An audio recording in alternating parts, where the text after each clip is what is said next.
Super Friends, of course, the MVP from game number 1, just had a terrific game. Welcome back to the draft. This time we're, as we mentioned, going to Broken Walls, game number 2. I wouldn't be surprised if ONIC Philippines do end up in the blue side here. Yep, there they are. Okay, so blue side. Ang mga priorities is going to be the Marcel still. Don't want to give it to team of Falcons. I wonder if Falcons are concerned about the Paquito once again, if they will pan it out. Yeah. Baka mag-sugal sila in a way na ibigay muna nila, i-open nila yung Paquito kasi meron din naman chance na hindi ito priority ng Team ONIC. Yeah. We did see some draft patterns from yesterday though. I think it was from the second series more of between Omega and Falcons.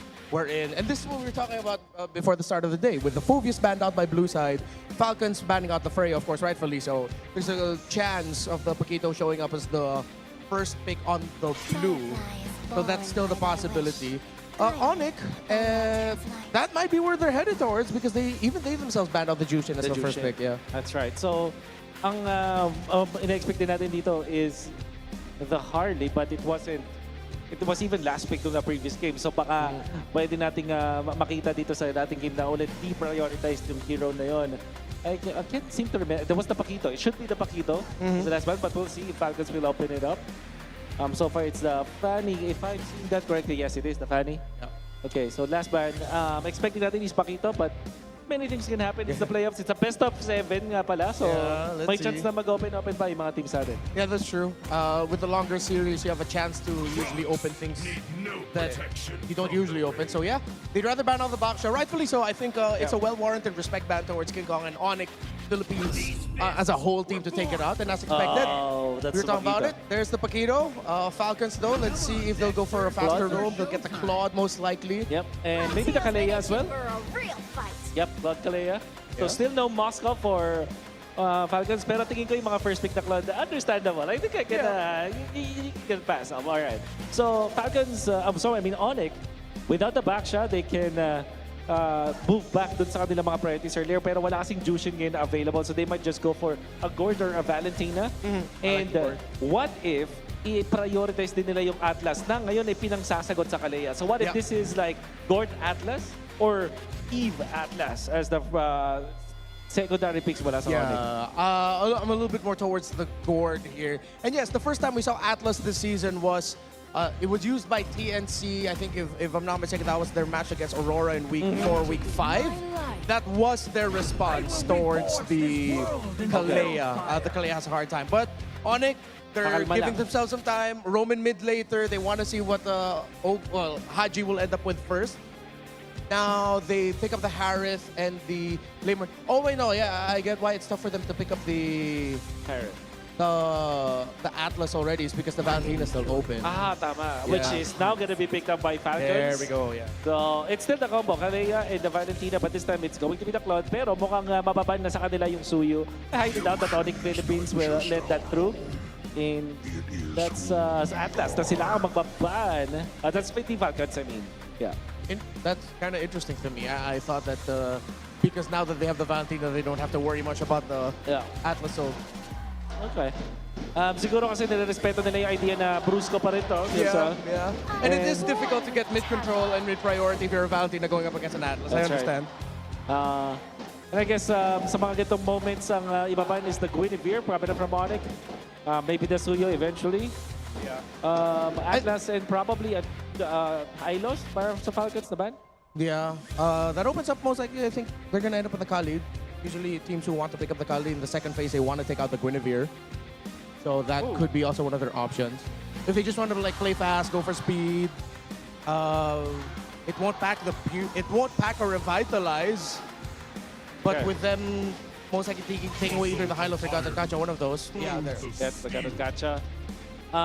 Sa ngayon, ng ONIC, will they consider the Suyo ban or just the Fredrin this time? Understanding na parang may option kasi ang Falcons na kumuha ng utility kapag damage type yung XP ng kalaban. So that could be a consideration for ONIC. Yeah, plus you get the passive from the Fred a bit more. Such a good ban by ONIC. Alright. So what do you pick now? You still have the Suyo if you're Falcons. Yeah. At the same time, parang yun ba yung gusto mo talagang priority ngayon? They can go for the flap hero. The immortal one chose So that is, well, it's still the Suyo. this one. Medyo na-notching sila doon. Okay, now it gets interesting. What is your mid duo? Kaja is available, pinagsasagot sa isang kali. I think yung Gord still is warranted here. I think yun na yung pick nila. Yeah, I think it also depends really on the mid. Like, if they end up getting an Eve, then they pair it up with a high loss. If it's not an Eve, then it's a Gord, then not the high loss. Then not the highlights, Yeah, it'll be something else. So tingin ko this is Gord Cho. Gord Cho. Oh, yeah. Yeah, it is chowable. Yep. Since wala na, nagbigay ka rin naman ng isang ultimate. The Leomord is already open, the Falcon is already picked up. Parang understood mo na makakuha at makakuha ng good ulti itong si Valentina. Why not go Gorchu or glue and Gord? Okay. Oh. Ooh, Hylos Valier. Hylos Valier. Very well. Crazy. Yeah. Tough pokes might be somewhat tough for the Valentina and the Kalea. Yeah. Well, it depends a lot on Haji and how he handles the exchange against the Valier. Now, we're left with the options dito para i-flap. There is the Benedetta, Esmeralda, least of my friends. But it is good versus the Paquito, tas may shields din yung Harit. So siguro yun. However, I don't like the odds for Esmeralda up against the Valier and traditionally itong Hylos. So, alam ko hindi mo pa itatanong sa akin dito, pero mukhang pipiliin ko na yung ONIC Philippines, Renmar. I really like the idea of this Hylos plus the Valier as their last pick. Yeah, I think I'm leaning a little bit more towards ONIC Philippines for this one as well. But I want to see how this Esmeralda with a sprint is gonna do. It's a toss coin. A coin toss for me, up in the air. For sure. So ang benefit ng isang Valier is of course HP-based damage, panggulo dun sa Kalea, and of course yung supplementary damage mula sa malayo para tulungan ng isang Paquito. Alright, casters, you ready? Let's go! Rinig na rinig sa San Juan Arena ang energy mula sa parehas na kupunan. At matapos manalo ng ONIC Philippines kanina na dominant game number 1 ay naghahanap ng bawi ang Team Falcons. Tignan natin kung saan mapupunta ang game number 2 sa pagpasok natin sa Land of Dawn. You know, curiously, I'm wondering what is the idea behind the Kalea and the Valentina again. Medyo tinakil na to ng ating on-ground panel kanina, but you just don't have the burst enough para makapag-dish ng damage in the early portions of this game. Kaya kung mapapansin mo, compared to the first minute of game number 1, medyo nagti-TH or tower hug na lang yung mid lane duo ng Team Falcons. Medyo talagang lugi din talaga sila dun sa poke na kayang gawin ng ONIC Philippines, considering this is a Valier and a high loss. Super Friends though, medyo low on HP. But to answer your question, I think yung maximum value ng Kalea and the Valentina would not be because of the combo. Here we go again. It's gonna be Ogwen na malalatagan na naman ng damage, pero si Super Prince naman ay makakat to 33% of his HP. Still safe for both teams. Hindi masyadong nagre-risk ang parehas sa kupunan ngayon in game number 2 para nag-aantayan sila ng kanilang mga power spike. In terms of sustained combat, Joshi, sino pa ang makakalamang dito? Parang parehas kasing pangmatagalan yung lineup eh. Para sustain, pero nandun tayo sa thought ng level 4 dependencies. For ONIC Philippines, ang level 4 nila, may Zaman Force, may Glorious Pathway, may Insta Purica mula dun sa Valier, and yung Phantom Steed mula dun sa Leomord. But for the side of Falcons, ang level 4 dependency nila would be yung kopya ng ultimate, could be the Glorious Pathway na kokopya ni Haji, and also yung buhat mula kay Ogwen, plus yung damage ng Falling Star Moon mula dun sa Esmeralda. We get the idea. The Esmeralda is para doon sa Paquito, doon sa lane dominance, and even doon sa Harit if ever man na magkaroon na ng 5v5 team fight. Pero ang magiging problema ni Flap dito would be that Valier and that Hylos. Once mabuo yung mga counter items, mahihirapan siyang promonta. At ito ang unang pagong ng ating laro kung saan Team Falcons ang mauunang pumwesto bagamat nandiyan si King Kong at Brusco para mag-contest. Oh, wala pa nakokopya ng ultimate. Itong si Haji, si King Kong ilalabas na sa tulong ng kanyang Phantom Steed at matutulak niya si Ogwen, pero makakatakas pa naman ng bahagya. It's gonna be King Kong na maghahabol pa rin para sa roamer na ito. Hindi niya papauwin, and that's gonna be the first blood para sa ONIC Philippines. Si Brusco naman ang hinahabol ngayon ng Team Falcons. Phantom Steed pabalik. At si Haji naman, si Flap pala ang makakuha ng kill sa tulong ng Falling Star Moon. Nabaliktad ang sitwasyon. Team Falcons naman ngayon para sa unang pagong. At nakuha man yung first blood si Super Friends! Piso! Isang piso na lang! Hindi pa nabigay. Team Falcons pa rin ang nakakalamang nakuha nila ang unang pagong. That's what we've been talking about this Esmeralda pick. Damage is there.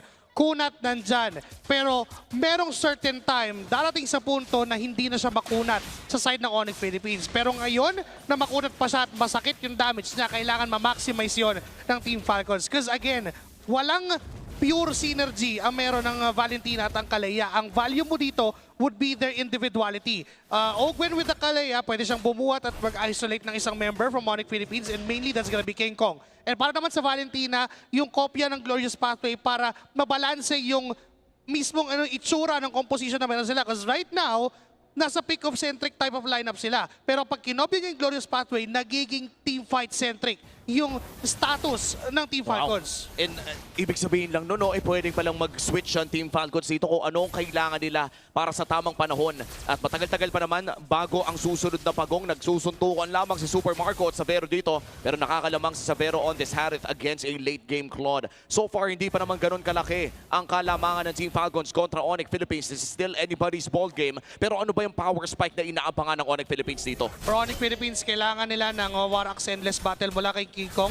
Probably at around 7 minutes. Yun yung time na mas sila yung magpo-force sa mga team fight against Team Falcons. And also, yung Dominance Ice na pwedeng kunin or yung Glowing One na pwedeng kunin ni Super Friends and ni Brusco. Yun yung pinakailangan nila up against Flap dahil sa early game talagang mangingibabaw yung kakunatan and again, damage output ng Esmeralda considering napapunta si Flap sa isang Enchanted Talisman. And looking at the Infinix in-game equipment, teka lang Savero, mabibigyan ng bagya. Nasilip natin na patungo pa lamang ng DHS dito si Super Marco. Meanwhile, si Savero ay medyo madami-dami na talagang hawak na cooldown reduction.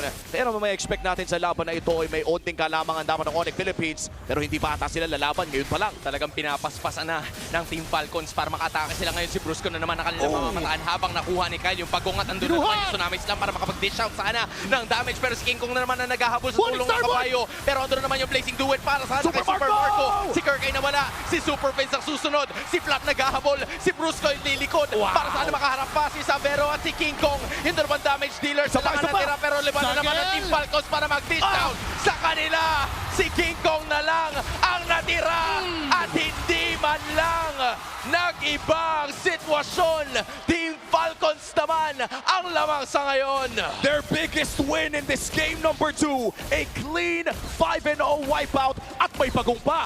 Yun ang pinaka magandang nangyari for Team Falcons. The moment Flap goes in, remember, nakasprint tong Esmeralda na to. So chase is not a problem for Team Falcons Philippines. And also sustainability-wise, lahat sila may means to survive. And wala pang damage output ng ONIC Philippines considering nga na yung mid duo nila ay nakavalir. This is a damage over time. And kung usapang sustainability, lalamang pa rin ng Falcons. Search of life, there is heals coming in mula dito kay Ogwen. At sa totoo lang, Josh, tinanong kita kanina kung ano ba ang iniitay ng ONIC Philippines dito. Ano ba yung kailangan nila para makalaban dito sa Team Falcons? And pinagkumpara pa natin si Super Marco and Savero looking at the items pa DHS pa lamang siya noon.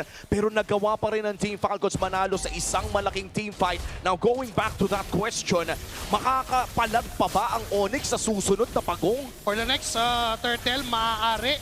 Pero kailangan makapwesto ng matindi itong si Super Friends. Siya pa lang ang meron ditong anti-regen. Buo na yung kanyang Genius One, yung Glowing One rather. So siya ang magiging key factor. If and only if matalonan siya ng Team Falcons, mawawala lahat ng yun! Speaking of talon, nandun yung Falling Star Moon pero wala nang mangyayari pagkatapos nun dahil magbaback away si Brusco and the rest of ONIC Philippines. 3.9k ang kanilang hinahawakan papunta sa susunod na pagong. And this is the final turtle of the game kung saan ang huling dalawang pagong ay napunta sa kamay ng Team Falcons at sisimulan na rin nila ito ngayon. Pakiramdam ko ang ONIC Philippines yung nag-call na hindi sila papalag. Kaya naman pwede nang ilista all 3 turtles para sa Team Falcons dito sa game number 2.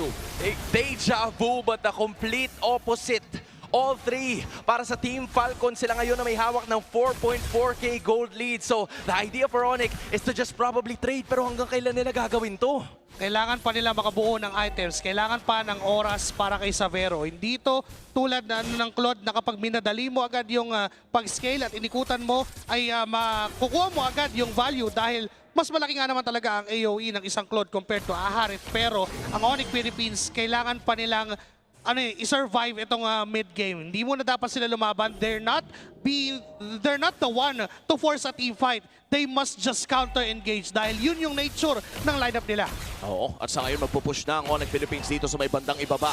Kahit pa natatalo sila kanina sa mga team fights ay may nakukuha pa rin naman sila ang mga objectives. That's their first third na makukuha sa loob ng larong ito. At mukhang mabibigyan pa si Flap. Ay, kaminanata nila para sigurado na. That's -1 in favor of ONIC Philippines. Glorious pathway sana para sa overkill. Pero tingnan mo naman yung ginagawa ng ONIC. Si Savero ay gumagawa ng plano para sa kanyang kupunan. Making the most out of the kill and creating space for ONIC PH. And that just cuts the gold lead mula sa 5,000 patungo na lamang sa 4,000. Mukhang may ginagawang tama ang ONIC Philippines. Kailangan na mag-ingat ang Team Falcons sa mga ganong klaseng engagements kasi walang sino man from them ang kayang sumustain ng 4-man gank na pwedeng gawin ng ONIC Philippines. And remember, wala pa doon si Savero. That's just Super Friends. And ito si King Kong na nagpo-provide ng damage. And even Kirk, yung initiation niya with that knockout strike, it's enough para bigyan ng 1-2 segundo na makapwesto ang ONIC Philippines and try to take down Flap. And kinailangan lang nila ng at least 6 seconds to burst down ang Esmeralda. That's worrisome. Kasi kung Claude yun, hindi lang 6 seconds yun, baka 3 seconds lang namatay yung Claude doon. And you're right, ito na tayong pinaka-chansa ng ONIC Philippines. Kahit ba lamang ang Team Falcons ng 4,000 ay papunta pa lamang sa Swift Trinity. Dito si Super Marco, wala pang hawak na Corrosion Strike.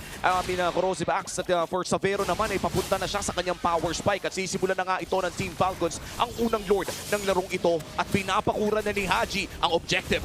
Tinutulak na naman si Haji. Kopya niya ngayon yung Phantom Steed. Si Ogwen ay magpapakita pa rin Glorious Pathway ay hindi na kailangan dahil aabutin ng Team Falcons yung HP bar para mapunta sa kanilang major objective. Punteriya naman nila ay yung bandang gitna. Tsunami Slam na naman na iba pa to. Si Flap ay nasa likuran. Si Kyle namimili ng target. Pero si Ogwen mag-flicker away. It's gonna be the Summon Force na hindi masyadong magagamit. At si Kirk nakaabang sa likod. Alam niya rin Kyle. Alam din ni Haji. Magda-knockout. She puro step na lang para makalayo siya sa pagkakataon na yon, but Falcons have secured the major objective. And the Lord is marching up top. Team Falcons ay hindi nawalan ng buhay habang kinukuha ang Lord na yon. And looking at the objective so far, lahat ay nakuha ng Team Falcons. Kaya naman nandito na sila sa punto kung saan kapag tumitingin tayo sa ating Infinix in-game equipment, ay isang buong item na ata ang mga nilalamang ng kanilang primary carries. Let me just repeat this. Even if ONIC wants to contest for that, they just can't. Binanggit natin to kanina ng game number 1 pero Falcons yung nalulugi. But now, it's ONIC receiving the other side of the story na sila naman yung nalulugi. With the Lord marching down the top lane of Team Falcons, they could possibly get those outer turrets down. Maximum revenue na yung makapagpuputok ng energy shields considering na 1 minuto at kalahati na lang yung natitira para dun sa cooldown nun. And now ONIC wants to defend, but Falcon wants to go for the push! At atake na naman ang kanilang gagawin Glorious Pathway na ilatag na para sana medyo mahirapan itong kupunan ng ONIC PH na makadepensa pero nakalahati lang ang base in terms of the inhibitors. It's A-OK for ONIC. Wala pang basag doon sa tatlo. At malinis na pagdepensa ang pinakita ng ONIC Philippines with the help of the Holy Shields ay hindi rin sila nawalan ng buhay pero mukhang mawawalan sila ng mga resources sa loob ng sa kanilang gubat dahil Team Falcons ay mag-i-invade pa rin at binabakuran na rin itong purple buff na ito. Mukhang 70% ng resources sa loob ng mapa ay nakukuha ng Team Falcons at pipilitin yung top lane ha. Bigla ang nag-Glorious Pathway itong si Brusco dahil ina-anticipate niya yung galaw na gagawin itong si Super Marco but there is no follow-up damage just yet. Yung kaninang 4,000 kalamangan ay umangat na ng halos 6.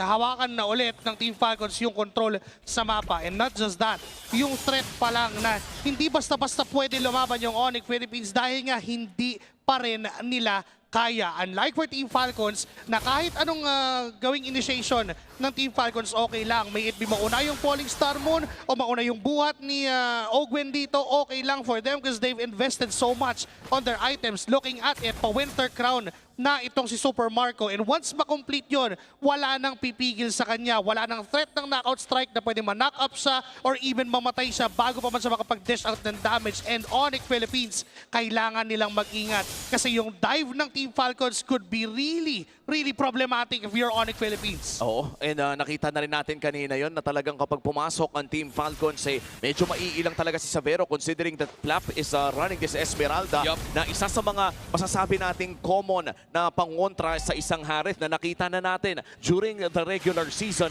Pero sisimulan na nga ng Team Falcons dito ang pangalawang Lord ng larong ito. Last Lord ay nakuha nila walang contest at mukhang wala ding contest na magaganap kaya sila mismo maghahanap ng dugo. Tingnan mo gaano kabilis yun, men. Si Ogwen Wala pa conceal, nilaban. pero nakita niya ay walang iba yung kundi yung roamer na kanilang kupunan. Falling Star mo para hindi na makapag-deal ng damage. Buhay si Brusco. Itong ONIC PH pero buhay pa rin si Brusco sa tulong ng Expressway. Falcons, malinis na nakuha yun pero si Kirk hindi pa pala kasama doon. So they will be able to get an objective. Abutan Pero siya. mukhang aabutan na siya. Tinitignan siya ni Kyle, ni Flap. Naku, patay. Handa ba ang lahat? Kasama na rin si Ogwen at ibabalibag na siya ng paunti-unti pero hindi na pala kailangan dahil siya'y mawawala sa kamay ng 4 na miyembro ng Falcons. 6,000 ang lamang. Wow, parang sinadya ata ng ONIC Philippines na manatili na lang si Kirk doon para mabigyan din ng espasyo ang iba pang mga miyembro ng Super Family na ma-clear out ang potential threats on other waves. And now for Team Falcons na may katiting na buhay na natitira sa Lord. Anong game plan nila dito? Kailangan nilang samahan yung Lord. Kailangan nilang mapakrush yung Lord doon sa inhibitor turret. Or if not, mapuwersa lang ang ONIC Philippines na lumaban. Kasi kung ikaw yung Team Falcons, lamang ka dito, kailangan ikaw yung papalag! Uy, nasan? Yung Tsunami Slam, si Owen hindi na nakapagod. Tuloy-tuloy na nag-cross paths na naman. Ang iba sa mga glorious pathway, si Kyle magdadish na lang ng arrow. But even though there was no lore, 2 inhibitors ang napabagsak ng Team Falcons, angat sa 7,000. At napaka-importante ng dalawang inhibitor turret na yon sa upcoming Lord natin 100 seconds from now.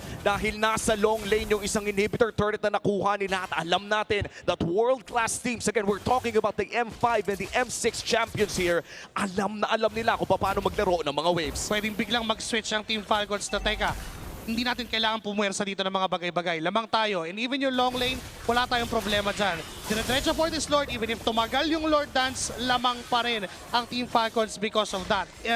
At some point, kailangan umuwi ng ONIC Philippines to address that long lane, to address that slow push, and yun yung magiging go signal for Team Falcons na i-blitz at bilisan na yung pag-takedown ng Lord. Maari nilang ituloy na kuhaan nila, dire-diretso nilang tapusin yung laban if makuha na nila yung Lord. Pero kung ikaw ang ONIC Philippines, kailangan na nilang lumaban. Because if not, they might cost them this game. We are yet to see a winning team fight mula dito sa ONIC Philippines. Kahit pa sabihin natin that Savero right now is close to building his 6th item. Alam nating napakasakit na ng Harith by that point. Kaya na nga mang one-shot niyan kung sakaling magitnaan ka talaga ng Synchro Fission. But for now, for ONIC Philippines, mukhang maingat talaga silang naglalaro. In 35 seconds ay lalabas na rin ang pangatlong Lord ng larong ito kung saan, as you said, Joshi, no, parang kailangan na nilang lumaban. Ang tanong, lalaban ba sa base o lalaban doon sa upcoming Lord? I think wala silang way para makalabas dito.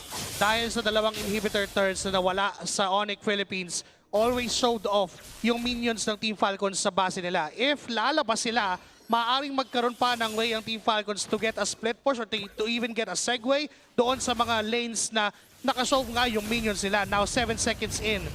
Wala na silang oras para humabol pa dito dahil covered na ng Team Falcons lahat ng entry points ng ONIC Philippines. Tignan mo, kailangan pa talaga nilang mag-clear ng buo dahil alam nila na siguradong sa kanila na mapupunta ang Lord. So si Brusco medyo napalalim ng konti. Sabi Ogwen, sige, ito na ang ating magiging target. Pero hindi niya pa ginagamit yung Tsunami Slam. Ngayon pa lang yan. Si Kirk ay tutulong sana. Si King Kong na rin napanakap niya pero walang mangyayari sa pagkakataon na yun. So this is gonna be a -1. Lamang na naman ang Falcons heading into this Lord Siege. Aabot naman nata si Brusco kapag tumating na yung Lord. Pero masakit dito ay nagamit na yung Revitalize para dito sa ONIC Philippines. At higit na magiging mas mahirap na buhayin dito si Savero sa upcoming Lord push. If you are ONIC Philippines, what is the game plan para sa depensang ito? Kailangan lang nilang gamitin yung natitirang torre nila sa bottom lane dahil yun din naman yung magiging target ng Team Falcons. Fight for this turret, but now goes Flop! Super Prince still able to escape sa tulong ng kanyang flicker pero meron pang susunod dahil ito na yung round 2 kasama yung Panginoon. It's gonna be Savero and the rest of the members trying to at least defend pero ito naman yung glorious pathway pero yung luck ay sigurado. Shook at swak na panalo para sa Team Falcons. 1-1 ang seryeng ito.